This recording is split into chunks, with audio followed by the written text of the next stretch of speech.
Terima kasih Anda masih bersama kami. Saudara, diskusi publik yang menghadirkan 3 pejabat pemerintahan Prabowo Gibran di UGM berakhir dengan konfrontasi. Mahasiswa menuduh mereka gagal mengatasi kekhawatiran publik atas kondisi ekonomi, tata kelola, dan penerapan Pancasila sebagai ideologi bernegara.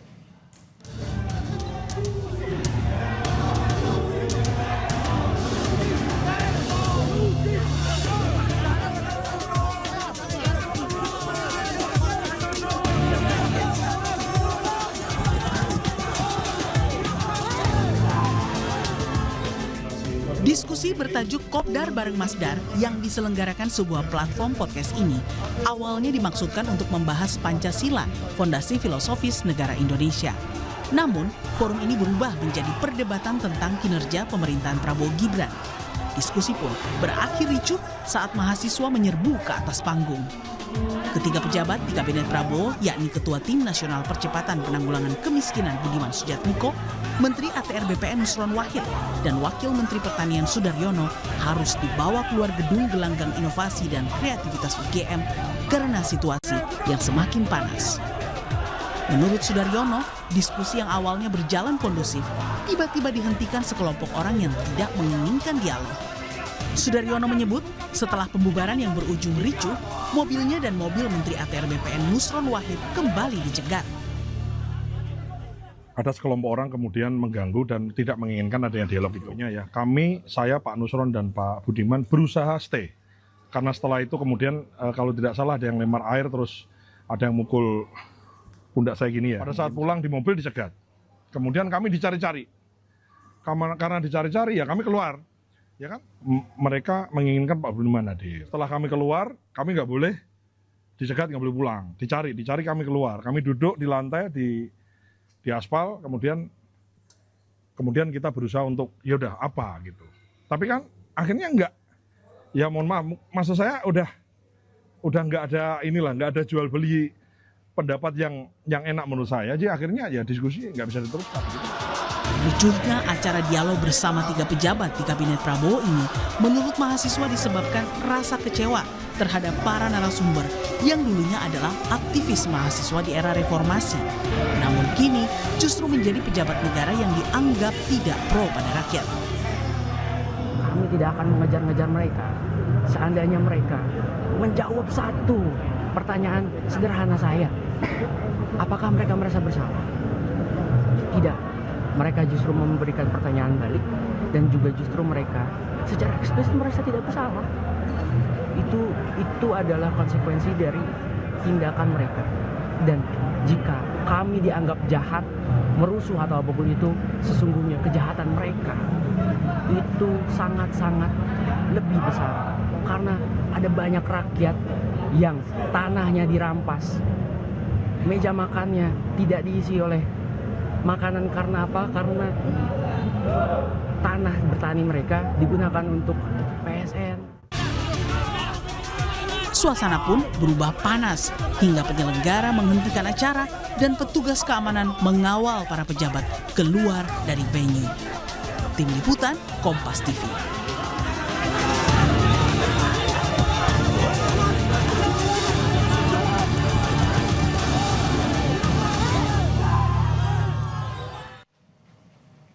Lalu apa sebenarnya pemicu keributan di acara dialog tentang Pancasila di UGM pada Senin malam tadi? Kita bahas bersama Kepala Badan Pengentasan Kemiskinan Budiman Sujatmiko yang hadir dalam acara tersebut. Ada juga Direktur Eksekutif Lingkar Madani Ray Rangkuti. Selamat petang semuanya. Sore. Bang Budiman, Anda yang hadir kemarin di acara di UGM, apa yang sebenarnya jadi trigger, pemicu sampai ada konfrontasi ketika acara dialog? Tidak ada trigger khusus karena diskusi kurang lebih sudah berjalan, sebenarnya belum diskusi ya, karena memang pada waktu itu sekitar 45 menit pertama baru pemaparan dari Pak Wamentan, kemudian saya dan Bapak Menteri ATR BPN menjelaskan beberapa hal yang menjadi isu. Kita awali dari isu mengenai kebijakan satu pintu untuk ekspor, ya, kemudian berapa kerugian negara selama 34 tahun ini ketika pintu ekspor dibiarkan berlaku secara liberal, secara bebas. Sudah 15.000 triliun rupiah selama 34 tahun terakhir ini. Kemudian juga berbicara soal kami datang untuk berdialog langsung dengan mahasiswa, mendengar protes mereka, mendengarkan kritik mereka. Jadi kami langsung turun dan ini kami akan melakukan itu selama kami diundang, dan karena kami juga diundang, jadi kami akan mendengarkan. Jadi nggak ada satu trigger yang khusus ya. Ratusan mahasiswa yang ada juga kan ditanya juga oleh para moderator. Apakah Anda semua kan kemarin? Oh ya, mayoritas ya, tidak semuanya. Kami ikut berdemonstrasi, artinya mahasiswa-mahasiswa yang hadir juga adalah mahasiswa-mahasiswa yang siap untuk berargu argumen dan mengkritik kami. Tapi Sampai Bang sejauh itu nggak ada Budiman, masalah. sorry. Tapi kalau tadi kita dengarkan kutipannya juga bahwa salah satu triggernya kan sebenarnya ada kekecewaan karena ada pertanyaan yang tidak terjawab oleh narasumber. Respons Anda? Tidak pernah ada pertanyaan. Memang belum ada tanya jawab. Belum sampai pada tahap tanya jawab sama sekali, belum. Belum, karena memang baru pemaparan, diminta oleh moderator kami memaparkan, belum sampai pada tanya jawab, tidak pernah ada pertanyaan. Tapi kalau kita Belum spesifik, di titik mana sampai akhirnya ada protes dari mahasiswa yang sampai naik ke panggung, Bang? Pada saat kami kan moderator menanyakan soal Tio yang mobilnya disadap ya, dan kita sedang membahas itu. Kami sedang membahas itu. Kira-kira begitu. Ya. Tapi kan ada mahasiswa yang juga naik ke atas untuk melontarkan pertanyaan yang mereka bilangnya tidak terjawab. Di situ tidak ada pertanyaan. Tidak ada, karena mereka tidak naik setelah satu orang, langsung rombongan puluhan, jadi turun dari tribun dengan membawa toa, beberapa di antara membawa toa, mereka tidak mengajukan pertanyaan. Dan Anda saat itu sedang berbicara soal apa sebelum mahasiswa akhirnya naik ke panggung? Yang sedang berbicara soal bagaimana arahan Presiden Prabowo pada seorang menteri, dan menteri itu menceritakan pada saya, karena menteri itu menjadi sasaran kritik Tio. Kemudian dia pernah ditelepon oleh Pak Prabowo, setersinggung apapun kamu jangan bikin manuver untuk mencelakai anak itu. Kira-kira begitu Pak Prabowo, dan menteri itu cerita pada saya. Itu sekitar 1 bulan yang lalu. Begitu. Oke. Kalau Bung Rey sebenarnya melihatnya ketika ada mahasiswa naik ke panggung, ini kan harus kita uraikan dulu bahwa ini adalah ruang dialog yang sebenarnya juga terbuka agar ada diskusi di situ. Tapi ketika ada penggerudukan, mobil dari narasumber juga di stop, apakah kalau menurut Anda itu juga sebenarnya wajar, masih dalam batas wajar atau menjadi kontraproduktif? Ya, saya tidak tahu apakah itu dialog, apakah itu sosialisasi. Saya juga kurang paham. Sebab kalau dialog itu mestinya dilakukan jauh sebelum keputusan diambil. Jadi sebelum sebelum kebijakan diambil, ajaklah masyarakat dialog. Bagaimana mestinya, bagaimana baiknya gitu. Tapi kalau udah kebijakan diambil, diputuskan, lalu kita turun ke bawah, itu bukan dialog lagi namanya. Itu artinya sosialisasi. Dan ini jadi pemicu. Nah, jadi ya saya tidak tahu makanya forum ini forum dialog apa forum sosialisasi. Kalau dialog itu dilakukan sebelum kebijakan diambil. Misalnya begini. Bedakan legislatif dan fungsi eksekutif. Ya, sebelum diputuskan oleh DPR, nah bukalah pintu keran yang sebesar-besarnya supaya masyarakat terlibat untuk mengajukan pertanyaan, mengajukan usulan. Tapi kalau sudah undang-undang kepolisian diketok, lalu kemudian dinyatakan terbuka pintu untuk dialog, itu bukan lagi dialog namanya, udah sosialisasi. Sekarang misalnya kita mendengar DPR akan membahas budget BGN, tapi dilakukan secara tertutup. Nah kalau dilakukan secara tertutup itu artinya nggak ada pintu dialog. Nanti kalau sudah keputusannya mereka buat, lalu mereka katakan ayo sekarang kritisi. Nah itu nggak terlalu berguna lagi itu, karena keputusannya sudah diambil. Nah itu beda antara yang disebut dengan dialog, beda yang disebut dengan sosialisasi, beda juga dengan omong-omong. Saya jelaskan nih, saya tegaskan. Kalau omong-omong itu tidak artinya membahas sama sekali tentang undang-undang ya. Tidak membahas sama sekali tentang undang-undang. Bedakan antara fungsi legislatif dan eksekutif. Apapun gitu. Saya salah melihat bahwa seolah-olah ini ada fungsi legislatif. Kami bukan legislatif. Kami bukan satuan selektif dan tidak membahas satupun tentang undang-undang kepolisian. Karena gini, bedakan antara fungsi legislatif dan fungsi eksekutif. Betul, kalau fungsi legislatif harus ada dialog sebelumnya sebagai bagian dari rapat dengar pendapat, misalnya kemudian minta masukan dari masyarakat, itu betul dalam proses fungsi legislatif. Kebetulan kami tidak ada satupun yang hadir dari legislatif. Kami berbicara apapun yang berkaitan dengan keputusan eksekutif ya, bukan keputusan legislasi ya. Jadi yang kami tidak dalam bertiga ini tidak dalam posisi membicarakan hasil legislasi. Oke. Yang prosesnya mau dialog. Kami berbicara eksekusi dari keputusan eksekutif. Kira-kira begitu. Ya soal MBG semua. Saya kan hanya Koperasi Desa Merah Putih segala macam. Ya. Artinya apa? Bedakan. Jadi bedakan antara dialog dengan legislatif dengan eksekutif. Tapi kalau dibilang sosialisasi, Bang Budiman? Bukan. Budiman kurang jeli. Yang itu contoh saja. Contoh misalnya sebelum undang-undang polisi itu ditetapkan, Anda buka namanya pendapat publik, itu namanya sedang dialog. Tapi kalau sudah Anda putuskan satu keputusan yang kita sebut saja contohnya adalah undang-undang polisi, lalu Anda ajak masyarakat untuk mencermatinya, itu bukan lagi dialog namanya itu adalah sosialisasi. Itu contoh aja Bung Budiman. Kira-kira contoh ini bisa nggak ditarik ke eksekutif? Kan eksekutif juga bisa membuat keputusan. Misalnya MBG itu kan keputusan eksekutif. Misalnya Koperasi Merah Putih itu keputusan eksekutif. Misalnya Sekolah Rakyat itu kan keputusan eksekutif. Misalnya jalan-jalan ke luar negeri sampai berapa kali itu keputusan eksekutif. Itu keputusan eksekutif yang dilakukan Pak Prabowo berkaitan dengan MBG, koperasi itu sudah didialogkan saat beliau memasukkannya sebagai materi kampanye. Ya gini. Jadi sebentar, Bang Budiman sebentar. Itu adalah hasil dari materi kampanye. Oke, itu adalah kebijakan yang itu kan juga jadi salah satu tuntutan dari mahasiswa. Bang Budiman, sorry sebentar. Saya potong dulu Bang Budiman, kita balik dulu lagi ke acara yang kemarin.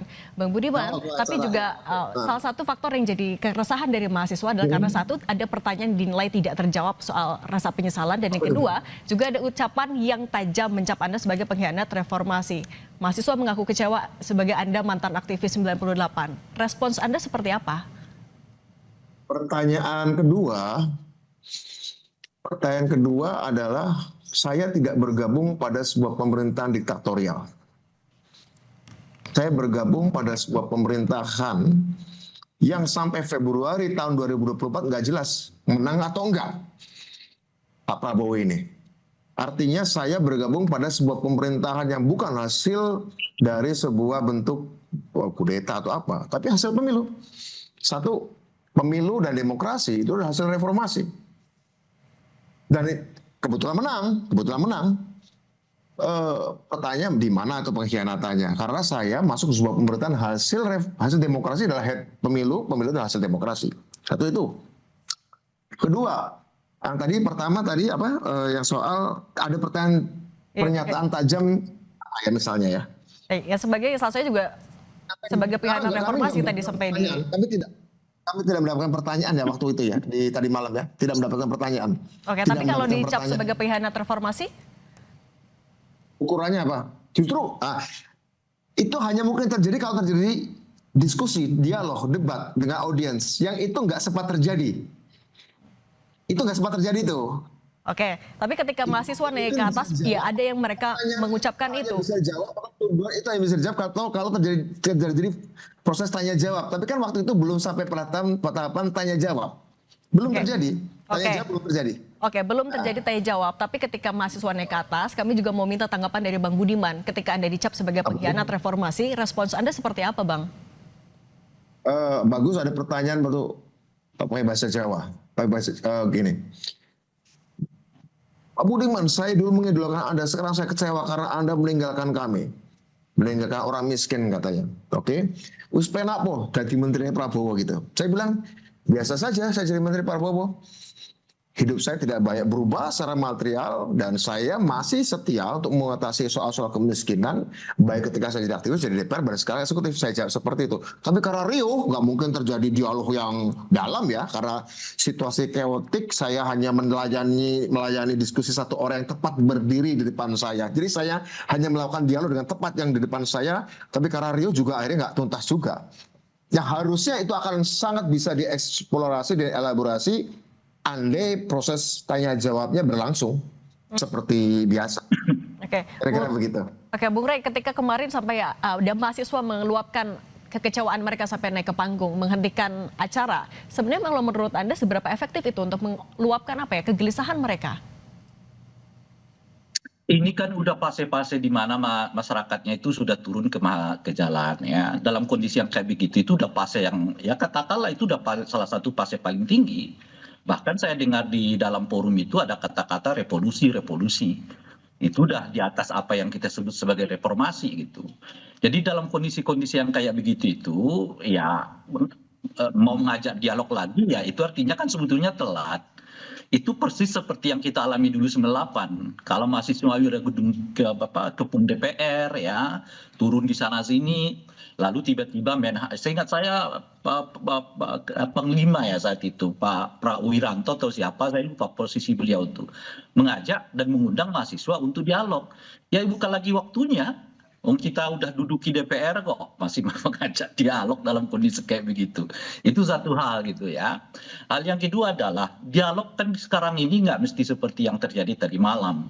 Kalau mahasiswa itu mengatakan Bung Budiman, apa istilahnya tadi itu, beriana terhadap reformasi, itu bacaan mereka setidaknya dalam 1,5 tahun terakhir ini.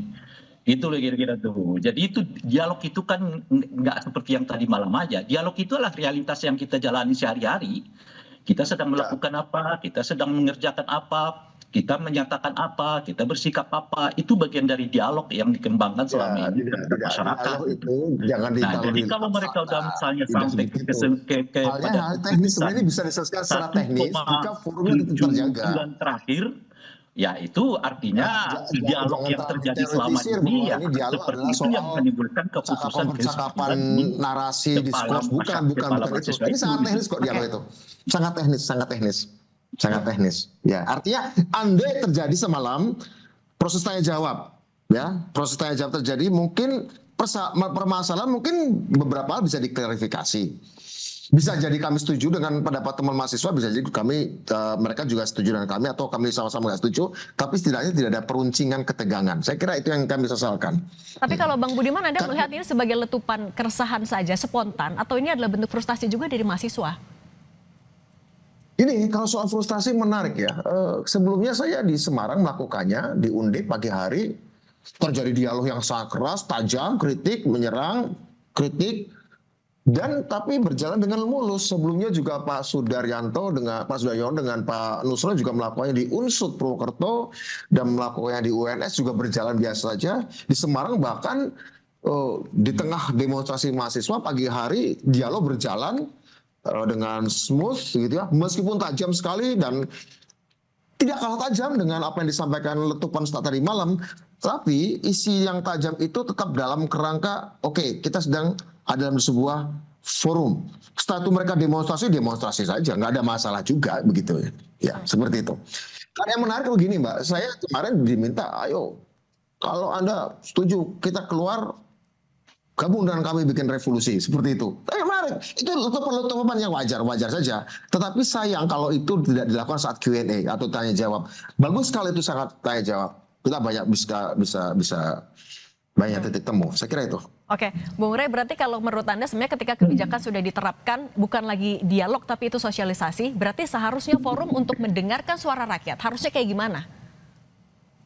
Ya lakukanlah dialog sebelum satu keputusan dibuat gitu. Lagi pula kan ya, Budiman mau cerita soal apa ke masyarakat itu? Masyarakatnya persoalannya adalah apakah kritik masyarakat selama 1,5 tahun ini itu dibuat kebijakan yang kira-kira bisa menjawab kritikan itu, menjawab dari dialog itu. Kan orang udah bertanya-tanya, misalnya MBG ini kok bisa sampai 300-an triliun, kok sampai begini-begini dan sebagainya. Nggak ada perubahan. Itu persis seperti, kalau mau mengatakan dialog terbesar itu misalnya peristiwa Agustus 2025 yang lalu. Kalau masyarakat turun ke DPR saat itu besar-besaran, lalu DPR meminta maaf, ya berjanji akan berubah, tapi kan kita nggak melihat ada perubahan yang signifikan dari laku politik mereka. Ujung-ujungnya yang terjadi seperti pengesahan undang-undang kepolisian gitu. Jadi ini rangkuman dari semua peristiwa yang nggak bisa dipisahkan oleh Bung Budiman satu rangkaian. Oke. Jadi misalnya kan saya melakukan perubahan di dalam, Anda melakukannya, tapi kan yang enggak, gitu kan, dan sebagainya gitu. Itu yang saya sebut tadi itu dialog historis. Jadi bacaannya bukan hanya per malam, bacaannya itu per tahun. Orang merekam apa yang dilakukan oleh pemerintah, orang merekam apa yang dilakukan individu per individu. Nah, tapi sehingga kemudian kesimpulannya seperti yang hari ini gitu, di mana masyarakat sudah sampai pada taraf yang apakah ini akan sampai pada tingkat konfrontasi sehingga tajam? kemudian mereka turun ke jalan. Nah, ketika mereka turun ke jalan, baru pemerintah mengatakan dialog dong lah. Bukankah sebelum ini masyarakat sudah menyampaikan berbagai kritikan? Oke. Apa yang merubah dari kritikan itu? Oke, kita tanya dulu Bang Budiman, boleh ditanggapi? Ya, pertama begini, kesimpulannya adalah masukan-masukan itu tetap dilakukan. Sekarang kita tahu bahwa misalnya di BGN ya, kepala yang baru Ibu Nani sedang melakukan evaluasi dan moratorium untuk pengembangan dapur-dapur baru, dan dapur-dapur yang ada juga akan dievaluasi. Itu adalah satu bentuk koreksi atau adalah satu bentuk masukan dari teman-teman yang memprotesnya. Kemudian juga beberapa hal lagi yang lainnya kan tidak terlalu banyak dikritik ya. Mungkin sekarang KDKMP. Di KDKMP juga sedang ada proses review lagi bagaimana pembangunan koperasi dan segala macamnya.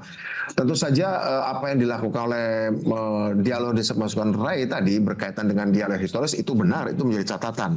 Nah, tapi dalam pengertian ini ketika kita sudah pada titik ini, pemerintah sudah melakukan koreksi nih ya, melakukan koreksi. Tapi ada juga kan hal yang bisa dikatakan begini, minimal letupan-letupan yang kami dengar tadi malam, pemerintah tidak peduli rakyat miskin misalnya seperti itu ya. Pemerintah memiskinkan rakyat, dan ada juga teriak-teriakan, kami ini sudah nggak bisa makan, kami ini sudah nggak bisa uang, kami sudah. Itu kan letupan-letupan seperti itu kan, oke, ini adalah letupan-letupan yang sifatnya sangat personal. Tapi apakah itu mencerminkan keseluruhan bahwa memang rakyat tidak bisa makan?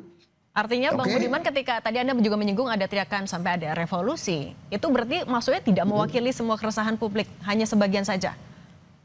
Ya, saya pikir di mana-mana juga pada zaman 98 PRD atau saya dulu dan teman-teman teriaknya revolusi, tapi juga kan ada yang sebagian besar teriak reformasi. Nah, akhirnya kita mulai reformasi, itu wajar-wajar aja, biasa seperti itu. Ada yang garis keras, ada yang garis moderat, itu saja. Artinya itu elemen-elemen memang ingin melakukan perubahan radikal, it's okay, saya pahami itu. Oke, kalau gitu Bung Ray, kalau mau revolusi dialog seperti apa? Revolusi seperti apa? Kira-kira begitulah. Oke, kalau gitu Bung Ray Rangkuti, singkat saja, berarti sejauh mana Anda juga melihat keseriusan pemerintah untuk memperbaiki ruang komunikasi dengan publik? Ya, ini yang menurut saya yang jadi problem utama sekarang pada pemerintahan Pak Prabowo, bukan hanya di pemerintahan tapi termasuk di legislatifnya. Ada tingkat kepercayaan publik yang turun drastis kepada mereka. Makanya ketika Budiman dan kawan-kawan turun ke bawah, orang sudah melihatnya dalam kerangka ini sekedar mau katakanlah membuat mereka diam gitu loh kira-kira. Tapi belum tentu ada komitmen untuk melakukan perubahan gitu. Nah, ini tantangan serius pada pemerintahan Pak Prabowo termasuk legislatif. Karena seperti yang saya sebutkan itu tadi, kalau peristiwa Agustus 2025 terjadi, ya kan, pimpinan-pimpinan DPR memohon maaf, ya berjanji akan berubah, tapi abang tidak alami, nggak butuh satu tahun kok, proses terjadi lagi ya, undang-undang kepolisian diketuk dengan sangat cepat. Sekarang hari ini kita dengar perbincangan soal biaya BGN yang baru juga akan dirapatkan dengan cara tertutup. Jadi kelihatan nggak ada yang berubah. Nah, oleh karena itulah kita perlu mungkin sampaikan sekarang yang paling penting itu bukan lisan tapi tindakan. Coba dibuktikan pasca ini bahwa pemerintah berubah. Ketua BGN kita harus meminta kepada DPR agar pembahasan biaya BBM tahun ke depan itu dilakukan terbuka di Komisi 9, bukan tertutup. Baik, artinya poinnya adalah di pembuktian. Bang Budi Basujatmiko dan Bang Ray Rangkuti, terima kasih sudah berbagi bersama kami. Sehat selalu semuanya. Sama-sama. Sama-sama.